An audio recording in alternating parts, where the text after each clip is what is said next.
এই এত সুন্দর বৃষ্টির একটা মরশুমে আপনি এখনো খিচুড়ি খাননি? কি বললেন এটা?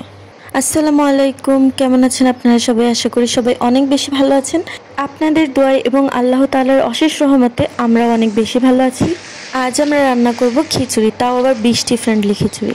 মানে ডাল চালে খিচুড়ি আর তার সাথে ভর্তা এবং ডিম ভাজা।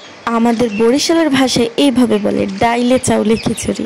তো আমরা এই ডাইলে চাউলে খিচুড়ি বানানোর জন্য যেগুলো নিয়ে নিয়েছি সেটা হচ্ছে মসুরির ডাল, খেসারির ডাল আর চাল। ডাল আর চাল সম পরিমাণে নিয়ে নিয়েছি।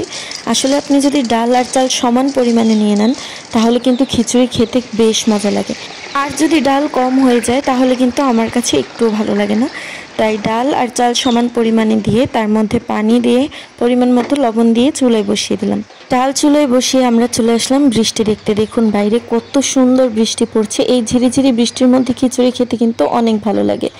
তো এবার আমরা খিচুড়ির মধ্যে কাঁচামরিচ আর হলুদ পরিমাণ মতো আর পেঁয়াজ কুচি দিয়ে দিলাম।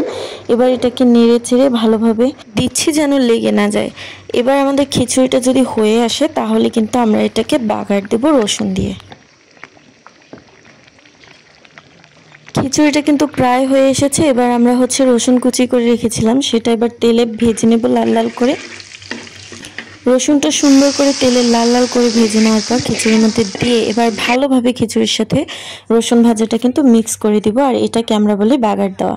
সুন্দরভাবে মিক্স করে দেওয়ার পর এখনই কিন্তু উঠেই খেয়ে ফেলতে ইচ্ছে করছে, কিন্তু তাহলে আবার ভর্তা বানানোর পর আবার খেতে ইচ্ছে করবে কিন্তু পেটে জায়গা থাকবে না। তাই আমরা খুবই ইন্টারেস্টিং একটা ভর্তা বানাবো এবার, সেটা হচ্ছে কাঁচামরিচ ভর্তা।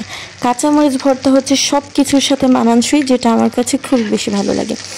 আর ডিমটা এভাবে করে ভাজলে কিন্তু এটার টেস্টটা ডিফারেন্ট হয়। তাই এভাবে ভেজে খেয়ে দেখবেন, কারণ এটা আমার কাছে খুবই বেশি ভালো লাগে। এমনিতে নর্মাল ভাজলে কিন্তু আলাদা টেস্ট লাগে, এভাবে ভাজলে আরেকটু আলাদা স্বাদ লাগে। তো যাই হোক, আমাদের খিচুড়ি রান্না করা হয়ে গেছে। এবার ডিম আর মরিচ ভর্তা আর শুকনো মরিচ গুঁড়ো করে নিয়েছি। এগুলো কিন্তু খিচুড়ির সাথে খেতে বেশ ভালো লাগে। আর আমার ভর্তার থেকেও বেশি যেটা ভালো লাগে তা হচ্ছে শুকনো মরিচের গুঁড়ো দিয়ে।